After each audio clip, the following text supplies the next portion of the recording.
feliz sábado a todos. Estamos aqui novamente em minha casa, eu, meu marido e também o pastor Breno, o Edinho. Estamos aqui para fazer mais uma adoração ao nosso Deus. E queremos saber hoje sobre o pôr do sol na casa do nosso pastor. E aí, pastor, como é o pôr do sol na sua casa? Olha, gente, eu tive boas referências de pôr do sol na casa dos meus pais, né? Eu, meu irmão, meu pai, minha mãe, a gente, na hora do pôr do sol, meu pai pegava o violão e a gente cantava muitas músicas, muitas músicas. A gente cantava aquela, tem dias que nem sei, era toda sexta-feira, né? Mais uma música, um hino assim que me marca muito, que seria um clichê de pôr do sol, mas que a gente nunca deixa de cantar. Hoje o nosso pôr do sol é o 530, né? És bem-vindo, que a gente dá as boas-vindas ao sábado, né? E a gente canta várias músicas, cantamos esse aí, lemos uma meditação, fazemos pedidos e agradecimentos e oramos. E depois da oração, nós cantamos uma música que eu vou cantar aqui. Eu não sou muito bom, mas eu vou cantar, tá bom? Diz assim, olha. Fica conosco, Senhor, fica conosco, Senhor. Se tu ficares conosco, Senhor, o sábado será bem melhor. Amém. E aí a gente termina o nosso culto de pôr do sol sempre com essa música que a gente aprendeu com a avó, cantava na casa do meu pai e agora eu canto na minha casa e em breve para o meu filho. Se Deus quiser. Amém? Então, vamos cantar esse hino agora, o 530, para receber o sábado do Senhor. Vamos louvar o nome do nosso Deus.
E aí, meu amigo, minha amiga, já está sentindo o clima de sábado aí no seu lar?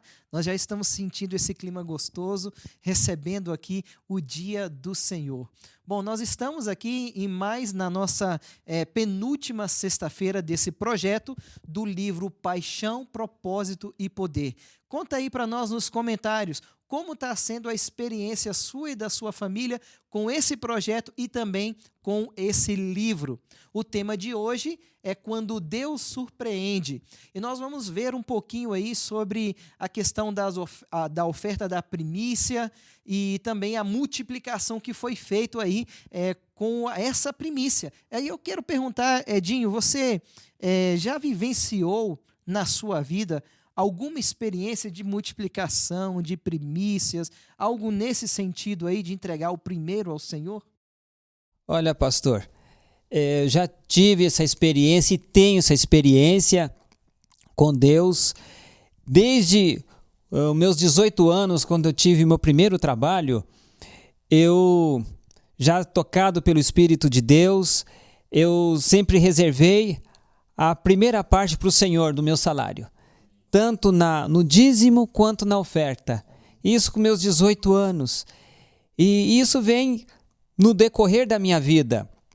É lógico que nós vivemos, em situações que às vezes passamos por algumas circunstâncias difíceis, mas nunca deixamos de colocar Deus em primeiro lugar e de oferecer ao Senhor, em primeiro lugar, da nossa vida, do nosso tempo e também dos nossos recursos.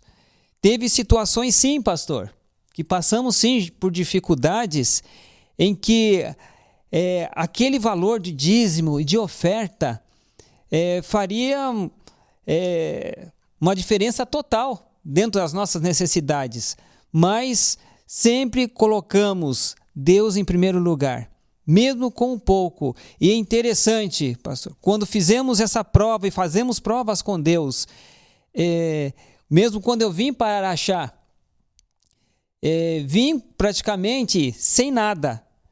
E a empresa do Manuel foi a primeira empresa que veio nas minhas mãos como contador, mas mesmo com o mínimo, nós fomos ali, procuramos colocar Deus em primeiro lugar.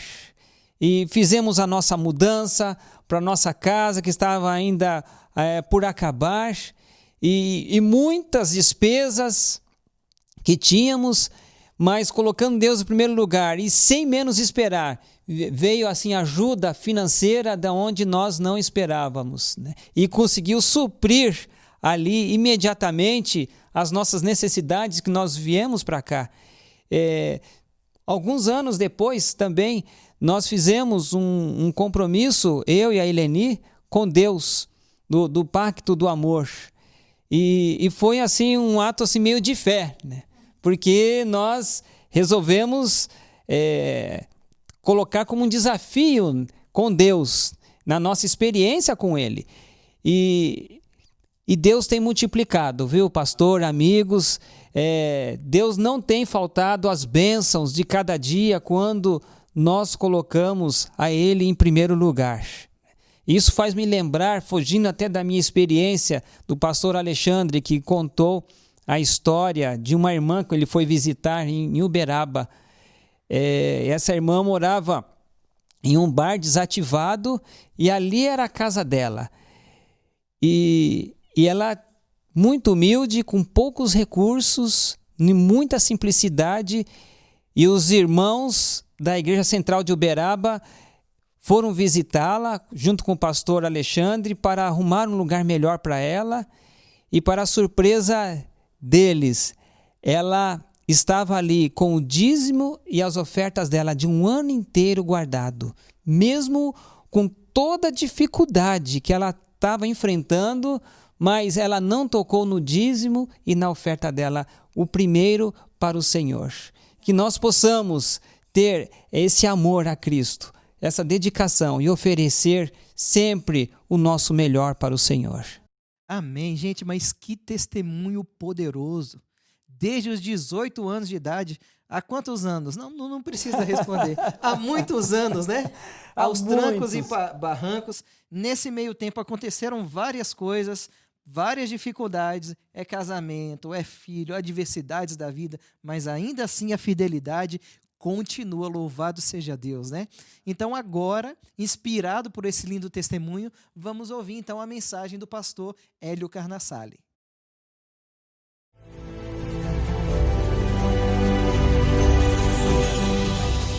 Que alegria participar de mais um tema do projeto Crescendo em Graça. Temos recebido muitas bênçãos ao nos reunirmos de diferentes maneiras para louvar, estudar a palavra de Deus e renovar nossa entrega ao Senhor, como fizeram os pioneiros, cujas histórias estão descritas no livro Paixão, Propósito e Poder. E por falar no livro, como vai a sua leitura? Espero que você esteja desfrutando cada relato. Me impressiona como eles se entregaram a si mesmos e a tudo que possuíam sem reservas por essa causa. Que tremendo legado eles nos deixaram. Esteja sempre com a sua Bíblia em mãos, porque vamos hoje relembrar mais uma incrível história do profeta Eliseu. E juntos vamos ver que lições podemos aprender. Mas antes da leitura da palavra de Deus, vamos orar e pedir as bênçãos de nosso Pai Celestial. Curve sua fronte, feche os seus olhos, vamos orar. Pai querido, nós rogamos a Tua bênção para o estudo que vamos fazer da Tua palavra. Conduze-nos, ilumina-nos e dá-nos disposição para viver conforme a mensagem que aprendermos. Oramos em nome do Senhor Jesus. Amém.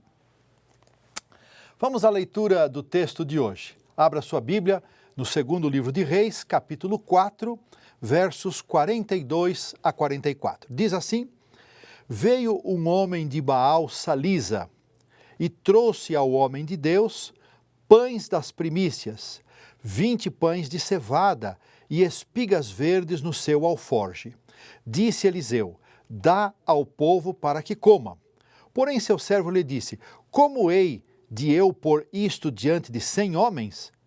Ele tornou a dizer: Dá-o ao povo para que coma, porque assim diz o Senhor: comerão e sobejará. Então lhes pôs diante, comeram e ainda sobrou conforme a palavra do Senhor.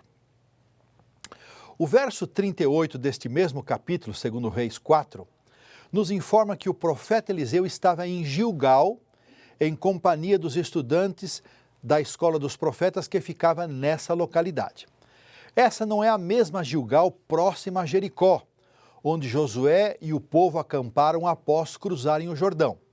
Provavelmente ela ficava mais perto de Betel, onde também estava outra escola dos profetas.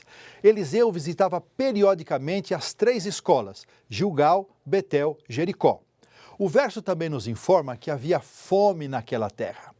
Ao comentar esse episódio no livro Profetas e Reis, na página 241, Ellen White confirma que era uma época de privação e escassez. O relato imediatamente anterior narra um milagre feito por Eliseu, que salvou um cozinhado que havia sido preparado para os discípulos dos profetas e impediu que eles fossem envenenados. Os dias eram difíceis, desafiadores, como esses que estamos atravessando. Nesses tempos mais trabalhosos, nós podemos aprender como aperfeiçoar nossa fé e confiança em Deus. Quando sopram ventos de aflição, quando atravessamos os vales escuros e sombrios da vida, são sempre oportunidades para apegar-nos mais firmemente ao Senhor Jesus e crescer em graça e fé. O verso 42 fala que o homem que levou os pães e as espigas era de Baal Salisa. Esse era um lugar que ficava nas proximidades de Salisa, cidade da região montanhosa de Efraim, onde Saul foi procurar as jumentas de seu pai, conforme lemos em 1 Samuel 9,4. É a única vez que essa localidade é mencionada na Bíblia. Sabemos também que ela ficava no Reino do Norte, onde os israelitas não tinham um templo consagrado a Jeová. Porém, mesmo nos piores dias da terrível apostasia sob Acabe e Jezabel, quando Elias pensou que somente ele havia permanecido fiel, o Senhor lhe disse que 7.000 não haviam dobrado seus joelhos a Baal, 1 Reis 19, 18. Como adventistas do 7º dia, acreditamos que Deus também tem um remanescente fiel. Apocalipse 12, 17 apresenta o remanescente identificado por aqueles que no tempo do fim, após os 1.260 dias proféticos que terminaram em 1798, surgiriam guardando os mandamentos de Deus e tendo o testemunho de Jesus, que cremos ser a manifestação moderna do dom profético na vida e obra de Ellen White. Vejam aqui a importância da palavra de Deus e do testemunho de Jesus. Deus também tem um remanescente invisível hoje. São as ovelhas que não são deste aprisco. Sobre elas, Jesus disse: a mim convém conduzi-las. Elas ouvirão a minha voz e então haverá um rebanho e um pastor. João 10, 16. Mas essa é uma condição momentânea e transitória. O remanescente escatológico será identificado por sua fidelidade e obediência a Deus, enquanto a maioria escolherá a apostasia. Só haverá 2 grupos, como nos dias de Elias. Naquele tempo, de um lado estavam os adoradores apostatados de Baal e um resto, ou remanescente fiel, que adorava o verdadeiro Deus, que nem o próprio profeta conhecia. A adoração está no centro da grande crise que haverá no fim do tempo do fim. A maioria se inclinará ante a imagem da besta, mas o remanescente permanecerá fiel, adorando o Deus Criador, mesmo sob a ameaça de morte. Só 2 grupos. A qual grupo vamos pertencer? Se, como adventistas do 7º dia, hoje eu não levo a sério os elementos de adoração, guarda do sábado, louvor, estudo da Bíblia, testemunho, fidelidade nos dízimos e ofertas, quando não temos nenhuma perseguição, como será a nossa reação sob a ameaça de morte? Para a gente pensar. Muito interessante o verso 42 mencionar que os pães levados pelo israelita eram uma oferta das primícias. Com o templo em Jerusalém e a apostasia no Reino do Norte, muitos sacerdotes e levitas haviam se mudado para o território de Judá, ao sul. Eles é que deveriam receber as ofertas das primícias e deveriam usá-las de acordo com as prescrições cerimoniais encontradas em Levítico 23. Não havia previsão para que os profetas recebessem e fizessem uso dessas ofertas, mas alguns piedosos em Israel reconheciam os profetas como representantes do Senhor a quem levavam as ofertas que a lei requeria fossem dadas aos sacerdotes. As festas solenes de Israel eram momentos especiais de descanso, celebração e adoração. Haviam sido estabelecidas para que o povo de Deus, depois de ter peregrinado no deserto e ter tomado posse da terra prometida, construído suas casas, não viessem a se esquecer que pertenciam ao Senhor. A oferta das primícias geralmente era resultado da colheita da cevada e ocorria no segundo dia da festa dos pães asmos, imediatamente após a celebração da Páscoa. O povo agradecia a Deus pelos frutos que já haviam colhido e pela colheita que viria, especialmente a colheita do trigo. Essa cerimônia possuía um lindo significado. Expressava senso de dependência e gratidão a Deus como fonte de toda boa dádiva. Que linda lição para nós! Preciosa. Davi expressou em sua oração de dedicação das ofertas para a construção do templo um reconhecimento que deveria ser o reconhecimento de todos nós. Tudo vem de ti, disse o rei Davi, 1 Crônicas 29, 14.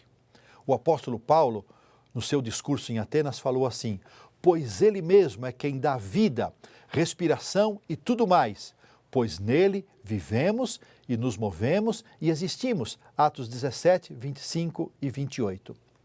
Reconhecemos que tudo que temos e somos provém do Senhor? A vida e todas as bênçãos físicas, materiais e espirituais reconhecemos como vindas do Senhor? Como podemos expressar gratidão a Ele por ser o doador e mantenedor da vida? Provérbios 3:9 responde: honra ao Senhor com os teus bens e com as primícias de toda a tua renda. Quando o israelita chegou à escola dos profetas, o verso 42 diz que ele entregou sua oferta ao homem de Deus. Esse título, homem de Deus, de lindo significado, ocorre 30 vezes em referência a Eliseu. Vou comentar mais sobre esse título no próximo tema. Ellen White declara que Eliseu foi um tipo do Salvador, do Senhor Jesus, especialmente por combinar em seu ministério o trabalho de curar e ensinar. Profetas e Reis, página 240. Em contraste, Jesus apreciava muito referir-se a si mesmo como Filho do Homem. Das 94 vezes que essa expressão ocorre no Novo Testamento, 89 são pronunciadas por Jesus. Homem de Deus apontava para o poder por trás das obras e ministérios de Eliseu. Filho do Homem aponta para a missão redentora do Messias. Ao receber a oferta, a reação imediata de Eliseu foi: dá ao povo para que coma. A situação era difícil, de terrível penúria. O profeta poderia ter pensado primeiramente em si mesmo e em suas necessidades. Havia muitos motivos para ele justificar essa atitude. Afinal, não era ele o servo de Deus? Não estava fazendo a obra do Senhor? Ouvi dizer que há um ditado popular no Nordeste que diz: farinha pouca, meu pirão primeiro. E não é assim mesmo que temos a tendência de agir? O egoísmo grita muito alto, mas para os cristãos há uma outra força dominante que deve controlar as ações: o amor de Deus e ao próximo. O conselho de Paulo em Filipenses 2,4 é válido ainda hoje. Não tenha cada um em vista o que é propriamente seu, senão também cada qual o que é dos outros. Que tremendo desafio! Além de olhar para o Senhor Jesus, contemplar seu sacrifício, louvá-lo e agradecer por tudo que fez por nós, a palavra de Deus nos orienta a adotarmos o sistema de fidelidade como um poderoso antídoto contra o egoísmo que está impregnado em nossa natureza pecaminosa. Olhem o que Ellen White escreveu sobre isso. Deus planejou o sistema de beneficência a fim de que o ser humano se tornasse como seu Criador, benevolente e de caráter altruísta, vindo a ser, afinal, participante com ele da recompensa eterna e gloriosa. Testemunhos para a Igreja, volume 4, página 473. Nosso egoísmo é tão arraigado que preferimos encontrar razões para justificar a escolha de não sermos fiéis dizimistas e nem darmos ofertas regulares. Ao agirmos assim, perdemos grandes bênçãos materiais e espirituais. Como resposta à orientação de Eliseu para servir os pães e as espigas para o grupo que estava ali na escola dos profetas, o servo respondeu: como hei de eu pôr isto diante de 100 homens? Ele tornou a dizer: dá ao povo para que coma, porque assim diz o Senhor, comerão e sobejará. Verso 43. Essa situação nos faz lembrar do milagre da primeira multiplicação de pães e peixes feita por Jesus. Era tarde e os discípulos queriam despedir a multidão, mas Jesus foi muito claro: dai-lhes vós mesmos de comer. Mateus 14,16. E a resposta deles foi: não temos nada aqui senão 5 pães e 2 peixes. Verso 17. E André ainda perguntou o seguinte: mas o que é isso para tanta gente? Está lá em João 6,7. O relato do Evangelho de Mateus termina dizendo que todos comeram e se fartaram, e dos pedaços que sobejaram, recolheram ainda 12 cestos, e os que comeram foram cerca de 5.000 homens, além de mulheres e crianças. Mateus 14, 20 e 21. O servo de Eliseu olhou com olhos humanos para as primícias, mas o profeta enxergou a mesma oferta de alimentos com os olhos da fé. Para o servo do profeta, a ordem parecia tola e impossível de ser cumprida. Como poderiam 20 pãezinhos de cevada e umas poucas espigas satisfazer a fome de 100 pessoas? Eliseu sabia que o Senhor tinha essa situação difícil sob seu controle. O profeta ordenou que o servo colocasse sobre a mesa os pães e as espigas. E quando a ordem foi obedecida, não apenas houve comida suficiente para todos, como também sobrou. A palavra poderosa do Senhor havia anunciado e realizado o que parecia impossível. Gosto de pensar na reação humana natural quando lemos e ouvimos as orientações do Senhor para separarmos um dia da semana, o sábado, para ser dedicado inteiramente à vontade do Senhor. Ou mesmo quando uma parte de nossa renda deve ser devolvida como dízimo e outra como oferta voluntária. Nossa primeira tendência é achar que essas são ordens tolas, impossíveis de serem cumpridas. E que Deus, em sua infinita misericórdia e paciência, nos ajude a aceitar o convite que Ele nos faz. Provai e vede que o Senhor é bom. Salmo 34:8, primeira parte. Sim, o Senhor nos chama a experimentar sua bondade, mesmo quando todas as evidências contrariam as circunstâncias. Para não desanimarmos, o convite não vem sozinho, ele vem acompanhado de uma promessa. A segunda parte do verso 8 desse mesmo Salmo 34 diz: bem-aventurado o homem que nele se refugia. Nos é dada a garantia de que seremos felizes se acreditarmos e obedecermos. O Salmo 34 contém lindas promessas, uma mais linda que a outra. Tire um tempinho depois de ouvir essa mensagem para ler ou reler o Salmo 34. Deixe Deus falar ao seu coração.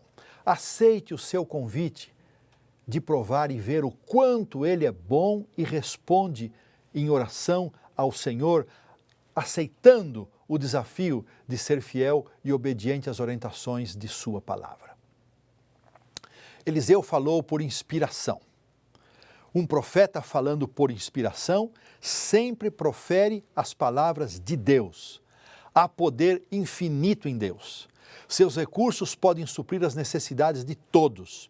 O toque de sua mão ou o poder de sua palavra pode multiplicar a oferta mais escassa e pequena. Foi o poder de Deus que fez os poucos pães e as espigas se multiplicarem até que todos tivessem o suficiente para satisfazer suas necessidades. O Senhor aceitou a oferta e colocou sua bênção sobre ela. E o resultado foi maravilhoso. Foi muito além do que o servo podia imaginar ou desejar. De igual forma, o Senhor abençoa e aceita nossas ofertas. Seja dedicando tempo, talentos ou recursos, o Senhor multiplica nossos esforços e os converte em bênçãos para nós mesmos e para outros. Não devemos olhar para nós mesmos e para nossas limitações, mas devemos olhar para Deus e seu infinito poder de multiplicar o que temos e o que entregamos para a sua causa. O que temos em mãos pode parecer completamente inadequado para satisfazer as necessidades das pessoas, mas Deus se encarregará de transformar e multiplicar o pouco em muito e o muito em bastante. Ellen White escreveu o seguinte a respeito desse milagre. Ele multiplicará por sua bênção a dádiva que lhe é levada com gratidão e oração, como multiplicou o alimento dado aos filhos dos profetas e à multidão cansada. Profetas e Reis, página 243. Há ainda mais uma preciosa lição que podemos extrair dessa história. Ela termina dizendo que comeram e ainda sobrou, conforme a palavra do Senhor, verso 44. O céu está mais perto da terra, além do que se pode ver. Deus está interessado em suprir nossas necessidades muito mais do que imaginamos. Suas promessas são tão reais como seus mandamentos e instruções. O apóstolo Pedro afirmou: lançando sobre ele toda a vossa ansiedade, porque ele tem cuidado de vós. 1 Pedro 5,7. O que preocupa você, meu irmão? O que aflige seu coração, minha irmã? Leve isso ao Senhor em oração, com a certeza de que o Senhor cuidará de sua dor e da sua angústia. Gosto muito das promessas encontradas nos escritos do apóstolo Paulo, que passou por experiências muito angustiantes na vida. Talvez eu esteja pregando justamente para alguém que está atravessando por um desses momentos extremos, desafiadores, angustiantes. Leiam comigo o que Paulo escreveu. E o meu Deus, segundo a sua riqueza em glória, há de suprir em Cristo Jesus cada uma de vossas necessidades. Filipenses 4,19. Posso ouvir um amém à distância aqui de vocês? Ora, diz ainda o apóstolo, aquele que é poderoso para fazer infinitamente mais do que tudo quanto pedimos ou pensamos, conforme o seu poder que opera em nós, a ele seja a glória na igreja, em Cristo Jesus, por todas as gerações, para todos sempre. Efésios 3,20. Podemos dizer um amém? Amém, glória a Deus. Que maravilha, queridos irmãos, que preciosas promessas, que conforto saber que o nosso Pai Celestial promete suprir cada uma das nossas necessidades e que vai fazer por nós muito mais, abundantemente, além do que pedirmos ou pensarmos. E foi pensando nessas lindas promessas que escolhi a história de hoje, extraída do livro Paixão, Propósito e Poder. Stephen Nelson Haskell foi um pioneiro que deixou preciosos legados para a nossa igreja, fruto de sua dedicação à obra do Senhor. Vamos conhecer um pouco mais de sua vida e realizações. Stephen Haskell deixou preciosas contribuições para a nossa igreja. Ele e a esposa Mary fundaram a primeira Sociedade Missionária de Tratados, que tinha como objetivo facilitar a distribuição dos livros publicados pela editora adventista e contribuir com a evangelização, especialmente nas cidades maiores. Ele organizou e promoveu inúmeras dessas sociedades, que depois se tornaria no Departamento de Ministério Pessoal como nós o conhecemos hoje. Ele também foi o criador do sistema de distritos pastorais que a igreja ainda utiliza em todo o mundo. Ele popularizou o sistema de ministrar estudos bíblicos por meio de perguntas e respostas que a igreja tanto utiliza nas suas classes bíblicas. Ele não foi o autor, mas ele tornou isso um método muito apreciado e aceito. Foi sempre um líder dinâmico e generoso. Serviu como presidente de várias associações nos Estados Unidos. Ao lado de Percy Magen, durante quase 2 anos, 1889 e 1890, ele percorreu o mundo com o propósito de mapear os territórios das futuras missões adventistas. Sua motivação missionária o levou a aceitar chamados para trabalhar na África e na Austrália, mesmo estando viúvo. Longe de seu país e sem uma companheira, sentia-se muito só, mas sempre foi confortado com as mensagens de Ellen White. Na verdade, Stephen Haskell recebeu mais cartas dela do que qualquer outra pessoa fora da família White. Por fim, a irmã White o ajudou a encontrar uma nova esposa, que lhe foi uma abençoada companhia na obra do Senhor. A neta mais velha de Ellen White, Ella Robinson, escreveu um livro sobre a vida de Stephen Haskell e conta que certa vez, enquanto seguia seu itinerário pelo estado da Geórgia, o pastor Haskell sentiu-se impressionado a descer do trem de maneira abrupta, inesperada, numa estação que estava praticamente deserta.